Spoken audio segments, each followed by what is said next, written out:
তিনটি বিশেষ আমল যেন কখনোই আপনার থেকে ছুটে না যায়, কেননা জুমার দিন হচ্ছে দোয়া কবুলের দিন, আমল কবুলের দিন।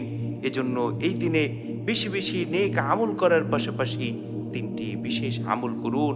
নম্বর 1 হচ্ছে জুমার দিনে বেশি বেশি আল্লাহ রসুল সাল্লাল্লাহু আলাইহি ওয়াসাল্লামের উপর দুরূদ পাঠ করুন, কেননা রসুল আকরাম সাল্লাল্লাহু আলাইহি ওয়াসাল্লাম ইরশাদ করেন, সুনানে আবু দাউদের 1047 নম্বর হাদিস, রসুল আকরাম সাল্লাল্লাহু আলাইহি ওয়াসাল্লাম বলেন, তোমরা জুমার দিনে আমার উপর অধিক পরিমাণে দুরূদ পাঠ করো, কেননা তোমাদের দুরূদ আমার কাছে এই দিনে পেশ করা হয়।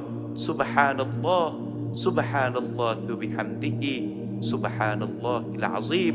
নম্বর 2 হচ্ছে জুমার দিনে বেশি বেশি খাস দিলে ইস্তিগফার পাঠ করা, নিজের গুনাহের জন্য আল্লাহ রব্বুল আলামিনের কাছে খাস দিলে তওবা করা, কেননা রাসূল আকরাম সাল্লাল্লাহু আলাইহি ওয়াসাল্লাম ইরশাদ করেছেন, সুনানে আবু দাউদের 1048 নম্বর হাদিস, আল্লাহ রসুল সাল্লাল্লাহু আলাইহি ওয়াসাল্লাম বলেন, জুমার দিন 12 ঘন্টার মধ্যে এমন একটি বিশেষ মুহূর্ত রয়েছে, যে মুহূর্তে যদি কোনো মুসলমান আল্লাহ রব্বুল আলামিনের কাছে দোয়া করে, তাহলে মহান মালিক অবশ্যই তার দোয়া কবুল করবেন।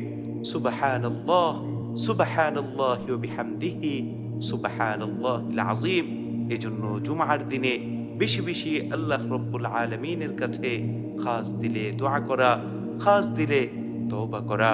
নম্বর 3 হচ্ছে জুমার দিনের বিশেষ আমল হলো সূরাতুল কাহফ তিলাওয়াত করা, কেননা রাসূল আকরাম সাল্লাল্লাহু আলাইহি ওয়াসাল্লাম ইরশাদ করেন, মিশকাতুল মাসাবিহের 2175 নম্বর হাদিস, আল্লাহ রসুল সাল্লাল্লাহু আলাইহি ওয়াসাল্লাম বলেন, যে ব্যক্তি জুমার দিন সূরাতুল কাহফ তিলাওয়াত করবে, ওই ব্যক্তির ঈমানের নূর আগামী জুমা পর্যন্ত চমকাতে থাকবে।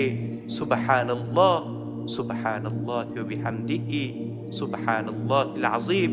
এছাড়াও অন্য এক হাদিসে আল্লাহ রসুল সাল্লাল্লাহু আলাইহি ওয়াসাল্লাম বলেন, যে ব্যক্তি জুমার দিনে সূরাতুল কাহফ তিলাওয়াত করবে, ওই ব্যক্তি দাজ্জালের ফিতনা থেকে মুক্তি লাভ করবে।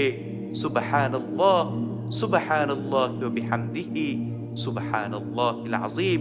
এজন্য আমাদের প্রত্যেকের উচিত হচ্ছে জুমার দিনে অধিক পরিমাণে আল্লাহ রসুল সাল্লাল্লাহু আলাইহি ওয়াসাল্লামের উপর দুরূদ পাঠ করা, জুমার দিনে নিজের গুনাহের জন্যে খাস দিলে আল্লাহ রব্বুল আলামিনের কাছে ক্ষমা প্রার্থনা করা, বেশি বেশি ইস্তিগফার পাঠ করা এবং জুমার দিনে সূরাতুল কাহফ তিলাওয়াত করা। আল্লাহ রব্বুল আলামিন আমাদের প্রত্যেককে জুমার দিনে এই বিশেষ 3টি আমল করার তৌফিক দান করুন। আমিন।